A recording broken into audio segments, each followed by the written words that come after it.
povo bonito, eu voltei com a prometida aula, parte 2, sobre a aula de Alzheimer e tudo que você precisa saber. A aula vai ser focada principalmente nos cuidados, tá bom? Do paciente com Alzheimer, tá? Sobre o histórico, o Alzheimer ele foi descoberto pelo médico Alois Alzheimer em 1906.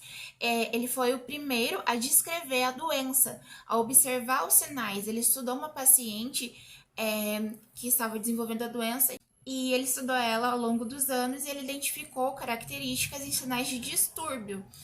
E hoje a gente conhece isso como demência por Alzheimer. Quando essa paciente ela faleceu, o Alois Alzheimer ele examinou essas alterações no cérebro dela. E o que a gente precisa saber sobre o Alzheimer de fato, vamos começar agora.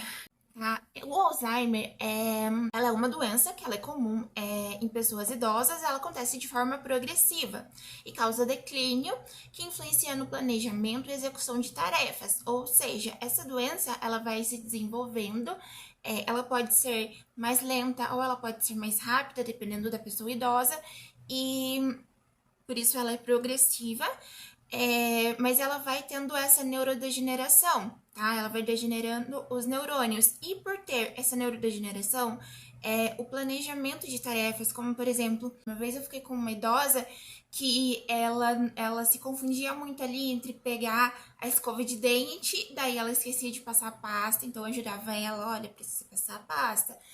Aí ela ia e colocava direto na boca. Eu pegava, molhava um pouquinho embaixo da água para ela colocar na boca e ela fazia escovação. Só que ela colocava a escova na boca e ela esquecia como fazer isso. Ela se atrapalhava um pouquinho até ela pegar o jeito. Aí eu mostrava para ela como fazer a escovação, aí ela continuava fazendo sozinha.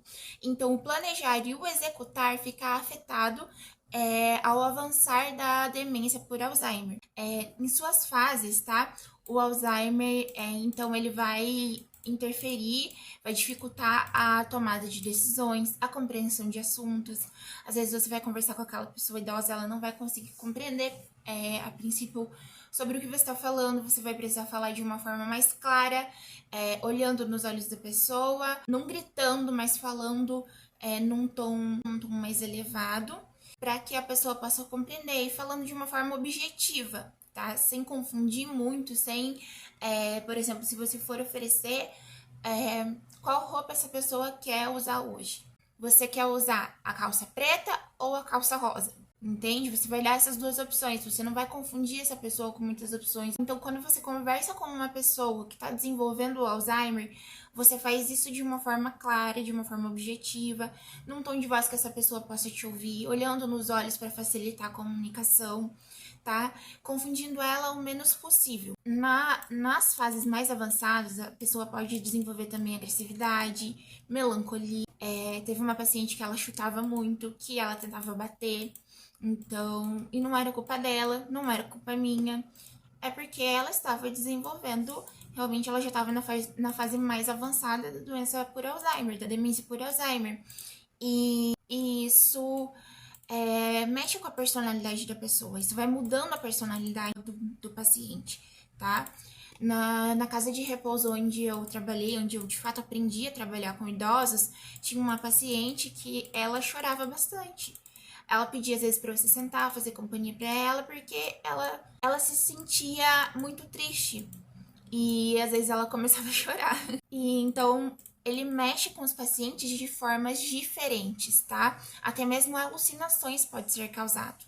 É por essa razão que o profissional, os familiares, eles precisam constantemente até manter a vigilância durante os afazeres da pessoa idosa para proteger essa integridade física, a integridade psicológica, proporcionar um ambiente calmo, um ambiente em que não tem gritaria, cachorro latindo, gente brigando, criança gritando, para não desestabilizar esse emocional dessa pessoa que está passando por um processo difícil, tá bom?